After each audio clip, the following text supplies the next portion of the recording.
Hello friends, ಈಗ ಕ್ವಿಕ್ಕಾಗಿ ನಿಮಗೆ ಯಾವ ರೀತಿ ಆ ಒಂದು KYC ಮಾಡಬೇಕು ಅನ್ನೋದನ್ನ ಹೇಳ್ಕೊಡ್ತೀವಿ ನೋಡಿ. ಮೊದಲನೇದಾಗಿ ಫ್ರೂಟ್ಸ್ ಲಾಗಿನ್ ಆಗ್ತೀರಾ. ಅಲ್ಲಿ ಫಾರ್ಮರ್ ಕನ್ಸೆಂಟ್ ಅಂತ ಏನಿದೆ, ಆ ಒಂದು ಫಾರ್ಮರ್ ಕನ್ಸೆಂಟ್ ಮೇಲೆ ಕ್ಲಿಕ್ ಮಾಡ್ಕೋಬೇಕಾಗತ್ತೆ. ಅದಾದಮೇಲೆ ನಿಮ್ಮ ಒಂದು ಆಧಾರ್ ನಂಬರ್ ಏನಿದೆ, ಈ ಒಂದು ಆಧಾರ್ ನಂಬರ್ನ ಎಂಟ್ರಿ ಮಾಡ್ಕೋಬೇಕು. ಎಂಟ್ರಿ ಆಗ್ತಿದ್ದಂಗೆ ಸರ್ಚ್ ಅಂತ ಕೊಡಿ. ಅವರ ಒಂದು ಹೆಸರು ಮತ್ತು FID ಶೋ ಆಗುತ್ತೆ ನಿಮಗೆ. ಆ ಹೆಸರು ಮತ್ತು FIDನ ಮ್ಯಾಚ್ ಮಾಡ್ಕೊಳ್ಳಿ. ಸೊ KYCಲಿ ಏನಾದ್ರು ಮಿಸ್ ಮ್ಯಾಚ್ ಇತ್ತು ಅಂದರೂ ತಗೊಳ್ಳೋದಿಲ್ಲ. ಸೊ ಆಧಾರ್ ಕಾರ್ಡಲ್ಲಿ ಇರೋ ಥರನೇ ಈ FIDಲೂ ಇದೆಯಾ ಅಂತ ಚೆಕ್ ಮಾಡಿಕೊಂಡು ಜಸ್ಟ್ ಕ್ಲಿಕ್ ಮಾಡಿ, ಚೆಕ್ ಬಾಕ್ಸ್ ಮೇಲೆ ಕ್ಲಿಕ್ ಮಾಡಿ ಓಕೆ ಕೊಡಿ. ಓಕೆ ಆಗ್ತಿದ್ದಂಗೆ ನಿಮಗೆ ಒಂದು KYC ಮಾಡೋಕ್ಕೆ ಹೇಳುತ್ತೆ. ಅಲ್ಲಿ ಬಂದ್ಬಿಟ್ಟು ನೀವು ಡೈರೆಕ್ಟಾಗಿ ಅವರ ಒಂದು ಕಸ್ಟಮರ್ದು ಆಧಾರ್ ಕಾರ್ಡ್ ಹಾಕ್ಬಿಟ್ಟು ಮೊಬೈಲ್ ನಂಬರ್ ಏನಿರುತ್ತೆ ಆ ಮೊಬೈಲ್ಗೆ OTP ಬರುತ್ತೆ. OTP ಹಾಕಬೇಕಾಗತ್ತೆ. ನಿಮಗೆ ಇದು ಫಸ್ಟ್ ಸ್ಟೆಪ್ ಆಗಿರುತ್ತೆ. ಸೊ ಕ್ವಿಕ್ಕಾಗಿ 3 ಸ್ಟೇಜ್ಗಳನ್ನ ತಿಳಿಸ್ಕೊಡ್ತೀನಿ. ಒಂದು ಕರೆಂಟು, ಒಂದು ಲ್ಯಾಂಡ್ ಕ್ಲಿಯರೇಷನ್, KYC.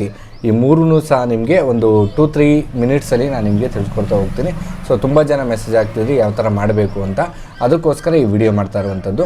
ಸೊ ಒಂದು ಆಧಾರ್ ಕಾರ್ಡ್ ಹಾಕ್ತೀರಾ. ಆಧಾರ್ ಕಾರ್ಡ್ ಹಾಕಿದ ಮೇಲೆ ನೀವು ಡೈರೆಕ್ಟಾಗಿ OTP ಹಾಕ್ತೀರಾ. OTP ಹಾಕ್ಬಿಟ್ಟು ಡೈರೆಕ್ಟಾಗಿ ನೋಡ್ಕೊಳ್ಳಿ KYCನ ಕನ್ಸೆಂಟ್ನ ಕ್ಲಿಯರ್ ಮಾಡ್ತೀರಾ.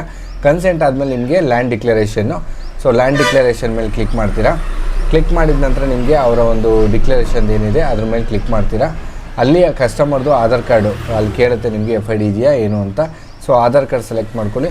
ಸೆಲೆಕ್ಟ್ ಮಾಡಿಕೊಂಡು ಅವರ ಒಂದು ಡೀಟೇಲ್ಸ್ ಏನಿರುತ್ತೆ ಫ್ಲೆಚ್ ಆಗುತ್ತೆ, ಸರಿ ಇದೆಯಾ ನೋಡ್ಕೋಬೇಕು. ಏನಾದ್ರು ತಪ್ಪಾಗಿತ್ತು, ಏನಾದ್ರು ಎಕ್ಸ್ಟ್ರಾ ಆ್ಯಡಪ್ ಆಗಿತ್ತು ಲ್ಯಾಂಡು ಅಂತಂದರೆ ನೀವು ಕೃಷಿ ಇಲಾಖೆಗೆ ಭೇಟಿ ನೀಡಿ ಆ ಎಕ್ಸ್ಟ್ರಾ ಇರುವಂಥ ಏನಿರುತ್ತೆ ನಿಮಗೆ ಲ್ಯಾಂಡ್ಸ್ಗಳು ಅದನ್ನು ಆ್ಯಡಪ್ ಮಾಡ್ಕೋಬೇಕು. ಸೊ ಇಲ್ಲಿ ನಿಮಗೆ ಫ್ರೂಟ್ಸ್ ಲಾಗಿನಲ್ಲೇ ಆ್ಯಡಪ್ ಮಾಡೋದಕ್ಕೆ ಆಪ್ಷನ್ ಸಿಗೋದಿಲ್ಲ.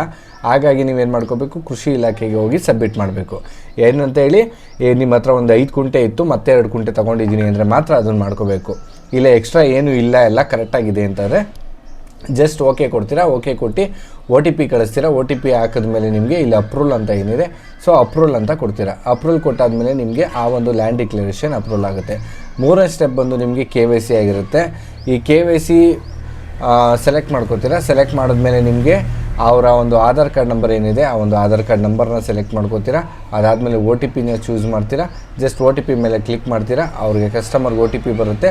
OTP ಬಂದಾದಮೇಲೆ ಸಬ್ಮಿಟ್ ಮಾಡ್ತೀರಾ. ಸಬ್ಮಿಟ್ ಮಾಡಿದ್ಮೇಲೆ ಕಸ್ಟಮರ್ದು KYC ಆಗಿರೋಂಥ ವಿತ್ ಫೋಟೋ ಸಮೇತ ನಿಮಗೆ ಬರ್ತಾ ಹೋಗುತ್ತೆ. ನಿಮಗೆ ಸಿಂಪಲ್ಲಾಗಿ ಆ ಒಂದು ಸ್ಟೆಪ್ಗಳೇನಿದೆ ಈ 3 ಸ್ಟೆಪ್ಗಳನ್ನ ತಿಳಿಸ್ಕೊಡಿದ್ದೀನಿ. ನಿಮ್ಗೆ ಏನಾದರೂ ಮೊಬೈಲ್ ನಂಬರ್ ಅಪ್ಡೇಟ್ ಆಗಿಲ್ಲ ಅಂತಂದರೆ ಮಾತ್ರ ಮೊಬೈಲ್ ನಂಬರ್ನ ಅಪ್ಡೇಟ್ ಮಾಡ್ಕೋಬೇಕು. ಸೊ ವಿಡಿಯೋ ಇಷ್ಟ ಆಗಿತ್ತು ಅಂದರೆ ಒಂದು ಲೈಕ್ ಮಾಡಿ, ಶೇರ್ ಮಾಡಿ, ಸಬ್ಸ್ಕ್ರೈಬ್ ಮಾಡಿ. ಇದೇ ಥರ ನಮ್ಮ ಒಂದು ಚಾನಲ್ಗೆ ಸಪೋರ್ಟ್ ಮಾಡ್ತಾರೆ friends. Thank you so much. ಏನೋ ಡೌಟ್ಸ್ ಇದ್ದರೆ ಕಮೆಂಟ್ಸ್ ಮಾಡಿ, ಹೇಳ್ಕೊಡ್ತೀನಿ.